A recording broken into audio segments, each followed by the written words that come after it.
Hi hi மக்களே, எப்படி இருக்கீங்க? உழவர் திருநாள் எப்படி இருக்கீங்க? நல்லா இருக்கீங்களா? எங்களை தான் ஒரு மாசம் பார்க்க முடியல, என்னை ஒரு மாசம் பார்க்க முடியல. இன்னைக்கு தான் வந்திருக்கோம். ஆமா, எல்லாரும் நிறைய பொங்கல் கொண்டாடுங்க. வேலையா இருந்துருச்சு, அதனால நாங்க வந்து வீடியோவே எடுக்க முடியல. எடுக்க முடியல எங்களால. சாரி, மன்னிச்சிருங்க. சப்ஸ்கிரைபர் போக மாட்டீங்க எனக்கு தெரியும். ஆனால் நம்மளுக்கு வாட்சிங் ஹவர்ஸ் தான் குறைஞ்சிக்கிட்டே இருக்குது. பரவாயில்ல, பிக்கப் பண்ணிக்கலாம், ஒன்றும் இல்லை. நம்ம பார்க்குற வேலையை, நம்மளோட கடமையை வந்து என்றைக்குமே தவறக்கூடாது.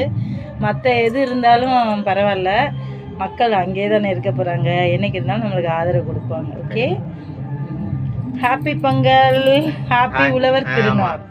எங்கள் வீட்லேயும் மாடு இருக்குது. நாங்கள் காலையிலேருந்து வேலை அதிலே போயிடுச்சு. குளிப்பாட்டை, அப்புறம் பால் பீச்சை, டைம் ஆயிடுச்சு. எனக்கு எந்த ஷார்ட்ஸுமே எடுக்கவே முடியலை, டைமே இல்லை எனக்கு. ஓகே மக்களே, எல்லோரும் நாளைக்கு வந்து மாடை வைப்பாங்க, சூப்பராக இருக்கும். எங்கள் ஊரில் வந்து அந்த இதெல்லாம் இல்லை. எங்களுக்கு வந்து கோயிலில் கொண்டு நாங்கள் மாடை குளிப்பாடி விட்டுருவோம். அவங்களே அலங்காரம் பண்ணி மாடை அவுத்து விடுவாங்க. எங்கள் மாடை அவுத்ததுக்கப்புறம் எல்லோரும் மாடும் வைப்பாங்க. அப்புறம் திஷ்டி எடுத்துருவோம் மாட்டுக்கு. ஓகே மக்களே, பாய். வணக்கங்க. வணக்கம்.